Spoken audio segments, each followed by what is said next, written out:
Assalomu alaykum, hurmatli televizor ko'rguvchilar. Yaxshimsizlar? Dunyo Uyg'ur qurultiyi Tor televiziyasining kunlik xabarlar programmasiga hammanglar xush kelibsizlar. Men riyosatchi Iftixor Abdurashid. Bugun dushanba. Hurmatli ko'rmanlar, tövəndə diqqətinizlər kunlik xabarlar programmamızın təfsilatını. Dunyo Uyg'ur qurultiyidan qurultay raisi Turg'unjon Aloviddin, muavin raisi Zumratay Erkin va qurultayning sobiq raisi Uyg'ur Kishilik Huquq Demokratiya Markazining raisi Dolqin Aysollardan tashkillangan bir hay'at 26 martdan boshlab Gollandiyada bir yurish lobby faoliyatlarini boshlagan edi. Gollandiya Yevropa davlatlari ichida Uyg'ur irqiy qirg'inchiligini tunji bo'lib qabul qilgan davlat bo'lib, navbatda Xitoy Uyg'ur irqiy qirg'inchiligi jinoyatidan qochish uchun xalqaro jamiyat va Yevropa davlatlarini aldash uchun ta'tir tashviqot faoliyatini Yevropadagi Uyg'urlar bir qadar ko'p o'ltiraqlashgan davlatlarda taxim avj oldirgan edi.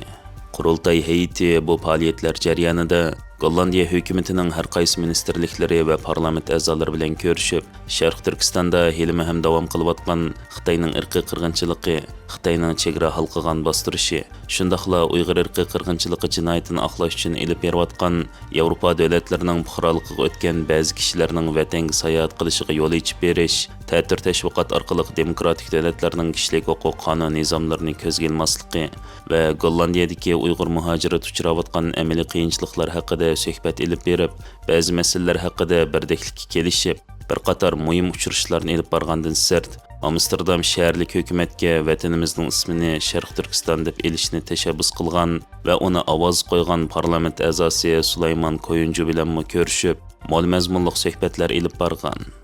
Turg'unjon Aloviddin apandi stansimizning ziyoratini qabul qilib, bu qatim uchrashuvlar haqida tafsiliy ma'lumot berib o'tdi. Gollandiyada yapılan faaliyetlerimiz de yaxshi bo'ldi. Oldi bilan hukumat xodimlari va bir qism parlament a'zolari bilan ko'rishdik. Undan boshqa biz Denk Parti degan partining, ya'ni hozir yangidan yuksalayotgan bir parti. Bu parti hozirgacha bizning Uyg'urlar masalasini izchil turda Gollandiya parlamentida va Gollandiya shaharlik hukumat parlamentlarida ciddi şekilde o'tirib qo'yib kelyapti. Denk Parti yana Xitoy hokimiyatining shu chet ellardami, ya'ni Xitoy tilini yeyish qilmishiga qarshi yaxshi harakatlarni olib beribdi. Shu Amsterdam shahridagi ba'zi shu avtobus bekatlarning tramvay bekatlariga qo'yilgan Xitoycha xatlarni og'izib o'tibdi. Bu Xitoyning nemasi bu yerda ko'rinmaslik kerak, irqiy qirg'inchilik qilib berayotgan bir davlatning tilini bu yerda xatini ko'rishni xohlamaymiz degan shaklda. Shunday qilib bular nurg'un xizmatlarni olib berib o'tibdi.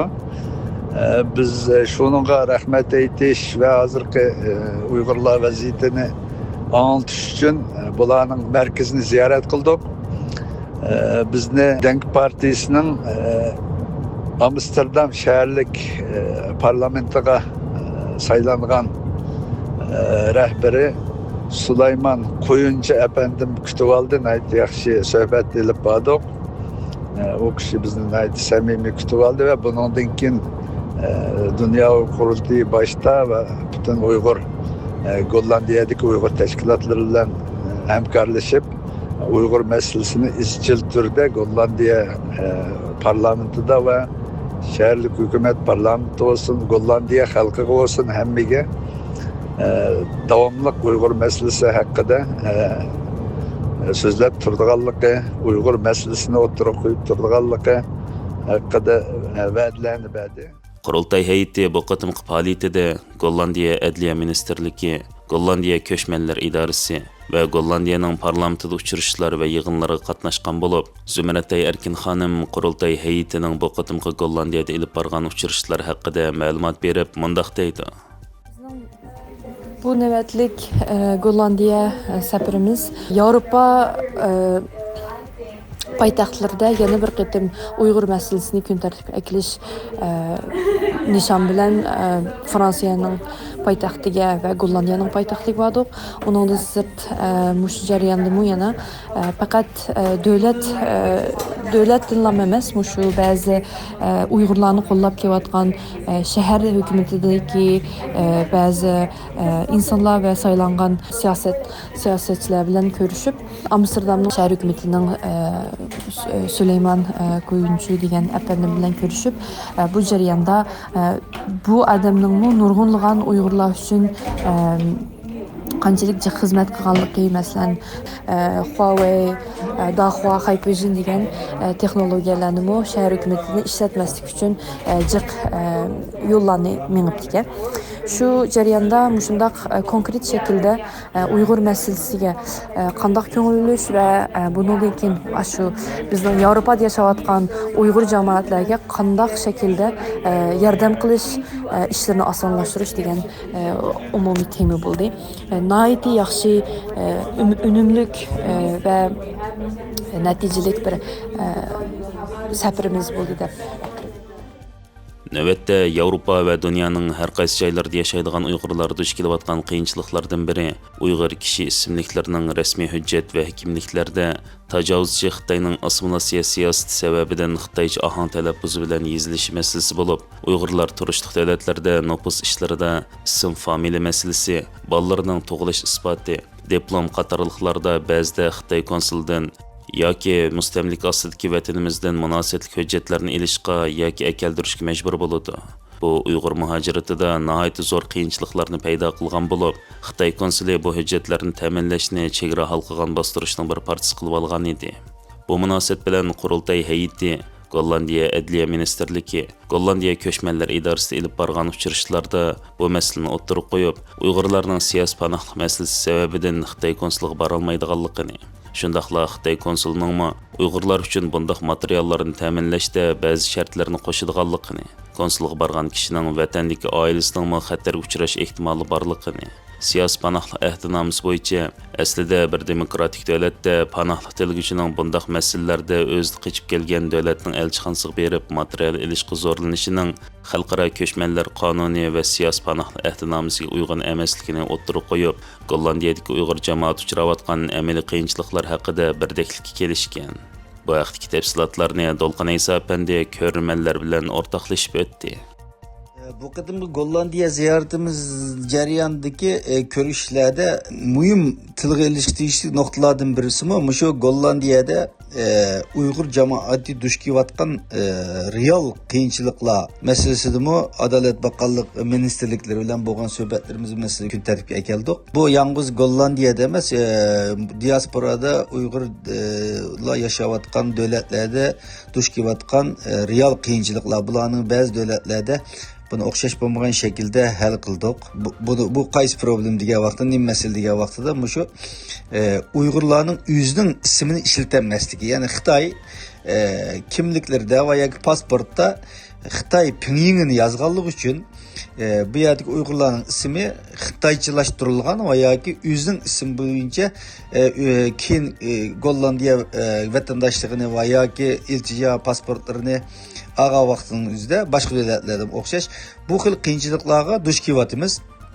Şununla biz bunu Dünya Qurultayı Germaniyada burun Germaniyanın münasibətli organları bilan sözləşib bu məsələni bir qədər hal qilgan bo'lgan. Şunun o'xshaydigan bu məsələ Gollandiyadan bo'lgach, Gollandiya bugun Yevropadagi Uyg'urlar eng ko'p yashayotgan, Uyg'ur diasporasi eng ko'p yashayotgan davlatlarning birisi. Shuningga bu bu yerdagi bir nuqtalik masala. Shuningga Uyg'urlarning milliy kimligini saqlab qolishdagi muhim bir hodisa. Xitoy hatto Uyg'urlarning o'zining ismini ishiltish huquqidan mahrum qilganliklari masalasini o'tirib qo'yish orqali bu yerda kimlikdagi Xitoyning pingyingini emas, o'zining ismini ishiltish meselelari haqida muzokaralar etdik, o'zimizning taklif fikrlarimizni berdik va shuning bilan birga Gollandiyaga kelib iltija qilgan Turkiyadan va boshqa davlatlardan qochib kelgan Uyg'urlarning haqiqiy qiyinchiliklari, yuzda turayotgan davlatlarda bexatarlik masalasida jiddiy siqintilar, masalalar yashayotganligi uchun Uyg'urlarning qochib chiqayotganliklari, qochib kelayotganliklari, shuning Gollandiya hukumatining bu masalada Xitoyning tashviqotiga ishonmasdan, agar zo'r bo'lsa, Uyg'ur tashkilotlari bilan bu masala to'g'riliq texim yaqin ishbirligi, hamkorlik qilishning zo'rligini qildi.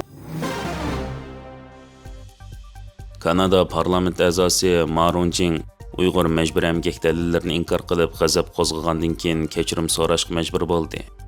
Kanada Liberallar partiyasining Xitoy pushtidan bo'lgan parlament a'zosi Ma Rong-jing Kanadaning Xitoyning elektronlik mashina import siyosati to'g'risidagi parlamentda o'tkazilgan isbot anglash yig'inida Xitoyning ta'minlash zanjiriga chetishliq majbur emgak dalillarini rad qilgandek ko'rinadigan haddidan oshgan savollari sababidan kechirim so'rashga majbur bo'lgan.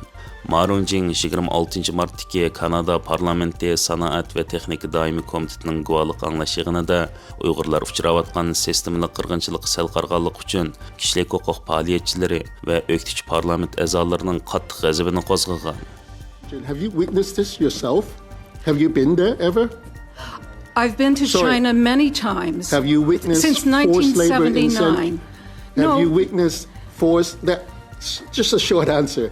Have you witnessed forced labor in Shenzhen? Yes or no? So did you get that I from work closely with hearsay? Human Rights Watch, where researchers Okay. did witness it. So thank you. Mazkur isbot anglash yig'ini Xitoyning ta'minlash zanjiridagi kishilik huquq haqidagi xavfiga bo'lgan andishalar kuchayayotgan bir paytda Kanadaning Xitoyning elektronlik mashina import siyosatini muzokara qiladigan bo'lib, mutaxassis guvohchi Kanadaning sobiq yuqori darajalik amaldori va Xitoy masalalari tahlilchisi Margaret McCoy Johnston Uyg'urlar va boshqa Turkiy xalqlarining majburiy emgak silinayotganligi haqida guvohlik bergan. Sharq Turkistondan chiqadigan alyumin, polislikon va muhim mineral moddalar elektronlik mashina batareyasi va zapchastlar uchun intayin zarur bo'lib, bularning Uyg'urlarni majburiy emgak silish programmalari bilan chetishlik ekanligi o'ttirib qo'yilgan. Bu qilmishlar kishilik huquqni kuzatish tashkiloti, Birlashgan Davlatlar Tashkiloti va mustaqil tekshiruvchilar tomonidan keng ko'lamda dalillangan bo'lishiga qaramay, mazkur yig'in jarayonida Konservativlar partiyasidan Liberallar partiyasiga o'tgan Ma Rong-jing McCoy Johnstonga orqa-marqadan jiddiy savollarni yog'dirib, majburiy emgakni o'z ko'zi bilan ko'rgan yoki ko'rmaganlik haqida savol so'ragan va uning dalillarini asossiz gap so'zlar deb yig'in qatnashchilarining fikrini qalaymaqon qilishga uringan. McCoy Johnston o'zining X hisobida bu haqda bu savollarni Ma Rong-jing o'zini Xitoy hukumatini tanqid qiluvchilarga qarshi turg'ich qilib ko'rsatishga urinish uchun so'ragan deb yozgan bo'lib, bu voqea X supsida qiziq temaga aylanib, tanqidiy yozmalar keng tarqalgandan keyin konservativ siyosatchilar Kanada parlamentining 2021-yili Uyg'urlarga qartilgan zulmni irqiy qirg'inchilik deb e'tirof qilganligini eskartib, Ma Rong-jingning pozitsiyasini Konservativlar partiyasining parlament a'zolari qattiq ayblagan. Konservativlar partiyasidan Michael bu haqda Liberal parlament a'zosi Ma Rong-jing o'z vaqtini guvohchiga hujum qilishga va Sharq Turkistondagi aniq dalillangan kishilik huquq dafsanchiligi va majbur emgakdan gumonlanishga sarf qildi. Bu har qanday bir Kanada parlament a'zosi uchun qabul qilg'il bo'lmaydigan qilmish deganlarni yozgan. Dunyo Uyg'ur qurultiyi bu vaqtda maxsus bayonot e'lon qilib, Ma Rong-jingning Kanadada har darajaliklarda uzluksiz o'ttirib qo'yilib kelayotgan Xitoyning Uyg'urlarga qaratgan kishilik huquq dafsanchiligining ishonchlik dalillarini rad qilishi, guvohchining ishonchlikligini tuvanlatishga urinishi, insoniyat qarshi jinoyatlar va qirg'inchilik qatorliq ig'ir dafsanchiliklarni rad qilishga urinishi intayin andishlik bir pozitsiya. Uning so'zlari uning Kanada ta'minlash zanjiri ichida Uyg'ur majburiy emgak masalasini hal qilishga bo'lgan irodasi to'g'risida jiddiy savollarni paydo qildi deganini ta'kidlagan. Qurultayning bayonotida yana Ma Rong-jing keyin Uyg'urlarni emas, balki Shenzhenni tilga olganligini aytib kechirim so'ragan bo'lsa-mu, bu xato qarash. Xitoy davlati tarafidan majbur emgak silish faqat Sharq Turkiston bilan cheklanib qolmaydi. Yaqin yillardan buyon Uyg'urlar majburiy holda Xitoyning har qaysi joylardagi zavodlarga yo'tkilib, majbur emgak silinmoqda. Uning pozitsiyasi Xitoy hukumatining bu xil zo'ravonliklar haqidagi bayonlarni kontrol qilish va jinoyatlarni oqlash uchun qilgan tirishchanligini aks ettirdi. Shundaqla bu ahvol parlament a'zolari va kishilik huquq tashabbuschilari Ottavani Beijingdan 20 yilga yaqin vaqtdan buyon Xitoyda qamoqda yotgan kanadalik Uyg'ur Hüseyin Jalilni qo'yib berish uchun besim ishlatishga chaqirayotgan mezgilda yuz berdi. Bu andish qilishga tegishli bir pozitsiya. Ma Rong-jing kechirimida samimiy emas deganlarni o'ttirib qo'ygan. Tajovuzchi Xitoy hukumatining Sharq Turkistonda yo'l qo'ygan qirg'inchilik va assimilyatsiya siyosatlari Hergizmi bexatarlik masalasi yoki Xitoyning ishki ishi deb qarashga bo'lmaydigan cho'nqur va umumyuzlik bir millatning madaniyat va kimligiga qartilgan keng ko'lamlik sistemalik va majburiy assimilyatsiya qilish jarayonini ko'rsatib beradigan bo'lib, atalmish millatlar ittifoqligiga o'xshash so'zlar bilan o'ttirib qo'yilgan qonun loyihalari va bir gavdalish siyosatlari amaliyotda Uyg'ur kimligining sistemalik yo'q qilinish bosqichidan iborat. Xitoy hukumatı yaqinda atalmish millatlar ittifoqligi qonunini yo'l qo'ygandan buyon Sharq Turkistonning har qaysi shahar ko'chalaridan, do'konlarning viviskilaridan, ommaviy o'rinlardan va hukumat organlaridan Uyg'ur tilini chiqarib etishga va Uyg'ur arxitektorlik uslubidagi qurilishlarni chiqishga boshlagan. Til bir xalqning xotirasi, kimligi va salohiyatidir. Til bir millatning tarixini, madaniyatini va dunyoni tushunish usuli bo'lib, tilni ommaviy sohadan yo'q qilish, u xalqning mavjudligini, kimligini va qonuniyligini yo'qotishni maqsad qilgan bo'ladi. Shundaqla bir millatning arxitektorlik san'ati, shu millatning go'zallik tuyg'usi, e'tiqodi va turmush usulini o'z ichiga olgan eng kuchli elementlardan biri. Tarixiy masjidlar, an'anaviy uslublar, bozorlar va madaniyat qurilmalari faqat tosh va xishdan iborat emas. Yeni xabar. Ma virusga o'zgartirish boshlandi jimi bolalar. Nima bo'ldi ekan demanglar. Hozir ma siyosat o'zgarib, ma Uyg'urcha xatni ostiga olsa deyapti-da.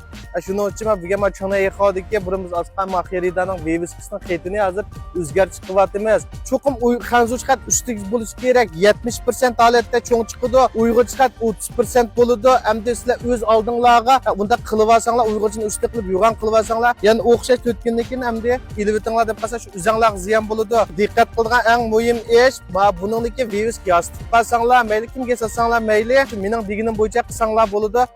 Shunda ishlar bo'lsa, meni izdanglar. Ko'ngildagidek, shu siyosat kuchidek tulanliq holatda men qilib berma. Mana shunda ishlarga ehtiyojinglar bo'lsa, bolalar, qonunni yangilaymiz. Qanday ish bo'lsa o'zgartib qilib beramiz. Mana shu xeridaning mana o'zgartib hozir fikatni yo'llab qo'yma bolalar. Ammo e'lonchilik doir ishlaringlar bo'lsa, men bilan aloqa qilsanglar, yarq e'lonchilik qilasiz, men saqlayman, xayr qo'y. Uyg'ur muhojirati xalqaro tashkilotlar, hukumatlar va Birlashgan Millatlar Tashkilotining Xitoyning jinoiy javobgarligini surishtirishga xalqaro mexanizmlarning rolini unumli joriy qildirib, Birlashgan Millatlar Tashkiloti va mustaqil kuzatuvchilarning rayondagi hodisalarga diqqat qilishga, xalqaro taratqular bu masalani kun tartibga olib kelib, insoniylik majburiyatini ado qilishga, madaniyat meroslarini qo'g'dash to'g'risidagi xalqaro ahdnomalar doirasida Uyg'ur madaniyat meroslarini qo'g'dashda taxmi aktiv, konkret qadamlar tashlashga chaqirdi. Xalqaro jamiyat, hukumatlar va organlar qisqa muddatlik shaxsiy manfaatni bir chetga qayirib qo'yib, Uyg'ur masalasida aniq va qat'iy pozitsiya tutish kerak. Hürmetli görürmenler, yuqorida diqqatingizga kunlik xabarlar programmamızning tafsilotini sundik. Keyin qitimliq sonimizgacha ko'rishgacha omon bo'lgaysizlar. Stansiyamizning YouTube kanaliga a'zo bo'lishni unutmang. Xayr xo'sh.